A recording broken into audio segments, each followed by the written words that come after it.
Taste the Daily. Chengalpattu மாவட்டம் திருநீர்மலையில் உள்ள பழமையான நீர்வண்ண பெருமாள் கோயில் தெப்பக்குளம் மிகவும் பாழடைந்து கிடப்பதால் பக்தர்கள் வேதனையடைந்தனர்.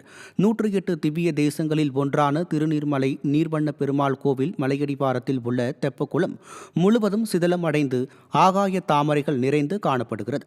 நாள்தோறும் பக்தர்கள் ஏராளமானோர் வந்து செல்லும் இந்த கோயிலை இந்து சமய அறநிலையத்துறை கண்டு கொள்வதே இல்லை என புகார் கூறும் மக்கள் விடியா ஸ்டாலினுக்கு விதவிதமாக வரவேற்பு அளிக்கும் அமைச்சர் சேகர்பாபு துறை சார்ந்த பணிகள் மீதும் மக்கள் வைக்கும் கோரிக்கைகள் மீதும் கவனம் செலுத்த வேண்டும் என வலியுறுத்தினர்.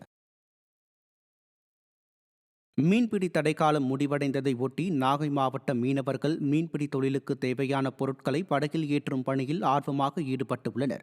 மீன்கள் இனப்பெருக்கத்தை ஒட்டி ஏப்ரல் 15 முதல் ஜூன் 14ஆம் தேதி வரை 61 நாட்களுக்கு விசைப்படகு மீனவர்கள் மீன்பிடிக்க தடை விதிக்கப்படுவது வழக்கம். அதன்படி மீன்பிடி தடைக்காலம் நிறைவடைந்ததை ஒட்டி நாகை மாவட்டத்தில் உள்ள 600 விசைப்படகுகளும் மீண்டும் மீன்பிடி தொழிலுக்கு செல்லும் வகையில் தயார்படுத்தப்பட்டு வருகிறது.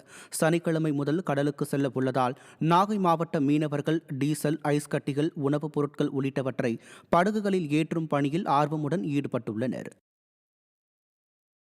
கடலூர் மாவட்டம் சேத்தியாத்தோப்பு அருகே மின்மாற்றியை தாங்கி நிற்கும் மின்கம்பங்கள் பழுதாகி ஆபத்தான நிலையில் உள்ளது மக்களிடம் அச்சத்தை ஏற்படுத்தியுள்ளது.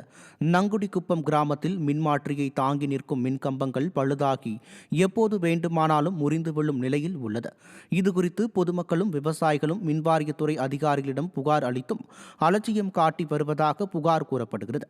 விளம்பர மாடல் ஸ்டாலின் அரசு மக்களுக்கு அச்சுறுத்தலாக உள்ள பழுதடைந்த மின்கம்பிகளை விரைந்து மாற்ற வேண்டும் என மக்கள் வலியுறுத்தியுள்ளனர். கடலூர் மாவட்டம் சின்ன இருசாம்பாளையத்தில் திருவிழாவின் போது மின்சாரம் தாக்கி உயிரிழந்தவரின் குடும்பத்தினரை நேரில் சந்தித்த முன்னாள் அமைச்சர் MC சம்பத் ஆறுதல் கூறினார். திருவிழாவில் தேர் மின்கம்பியில் மோதியதில் ஒருவர் சம்பவ இடத்திலேயே பரிதாபமாக உயிரிழந்தார். 4 பேர் படுகாயமடைந்தனர்.